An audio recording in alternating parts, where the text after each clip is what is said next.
Hey everybody, I'm Tom Vasel. Welcome to Week in Review, where we take a look at all the videos that we reviewed over the past week, or that we just did in general, give you some summaries of them, and then you can decide if you want to see the whole thing. You just click on a link in the description below.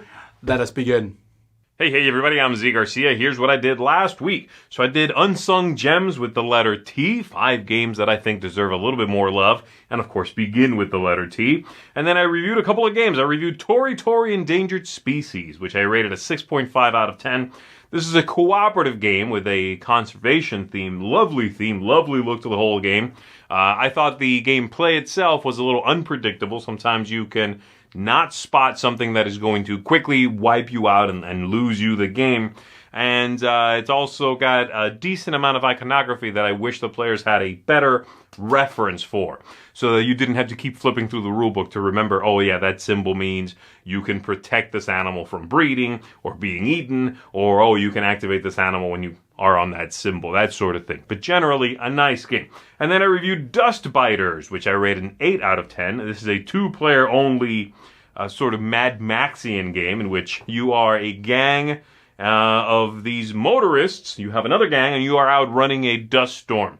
Every card in the game, and it's only 21 cards, the entire thing, so kind of a micro game. Every card has a unique power. And on your turn, you're going to be moving around the line of cars, driving up or driving backwards, activating abilities, blowing other people away, making sure that at the end of your round, ideally, your opponent is at the back, and they get swallowed up by the storm. One car goes away every round.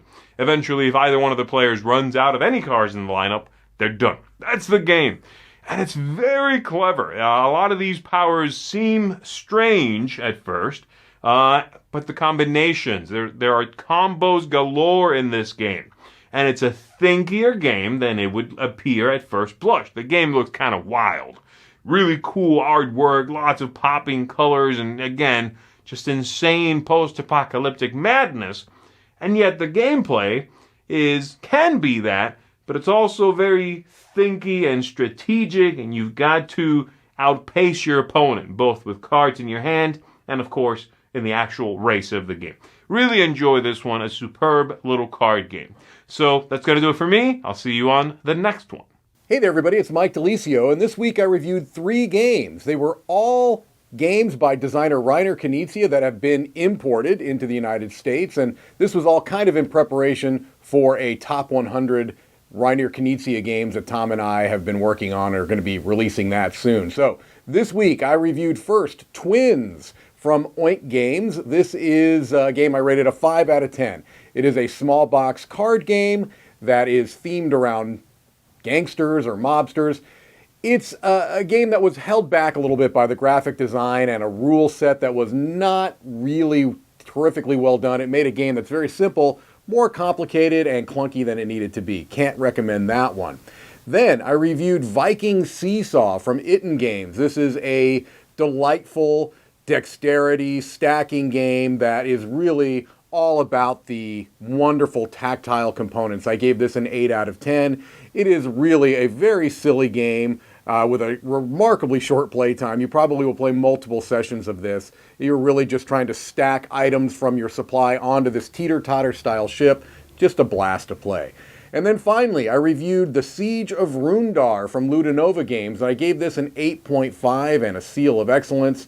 This is a terrific cooperative tower defense style game where you are dwarves and you're trying to defend your hoard of gold from oncoming rushes of orcs and trolls and goblins. And it's just a really clever deck building game that approaches it slightly differently. You're never going to have more than 12 cards in your deck, and you're upgrading cards that you are removing cards that are in your hand to bring these new, better cards in. Really well done game. I liked it a lot. All right, well, that was it for me this week. Let's keep it moving. Okay, so first of all, I reviewed Nice Buns, which is not what it sounds like. It's actually a game about getting these little buns, delicious tasting food, and you're grabbing them from a bag. You roll some dice, you will split the dice, and then someone else will choose.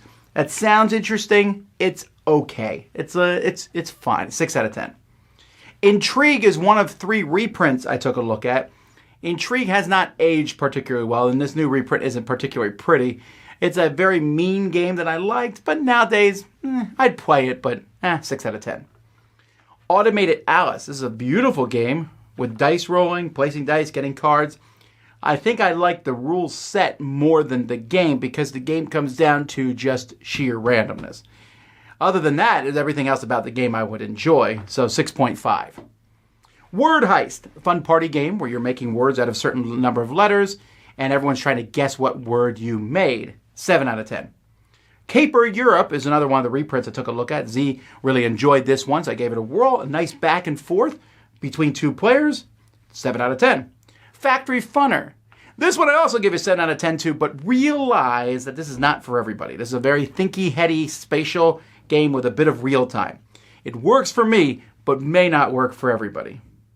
Corrosion. This is a bigger game, engine building game, literally an engine building game, and you're rotating, collecting cars. There's a lot of moving pieces here, but some nice, chunky, fun.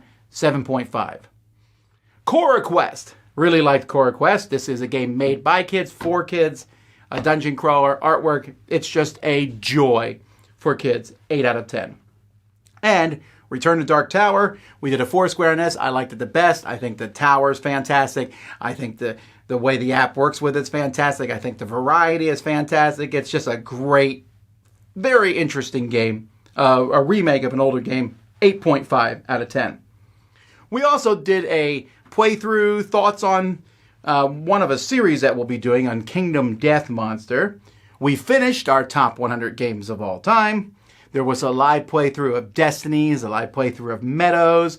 There was a Q&A, crowd surfing. I took a look at a couple more shelves in the Dice Tower library. So lots of stuff. We hope you enjoyed it all. Thanks so much for everything. Thanks for backing us on the Dice Tower. We appreciate it. Until next time, I'm Tom Vasel, and this has been Week in Review on the Dice Tower.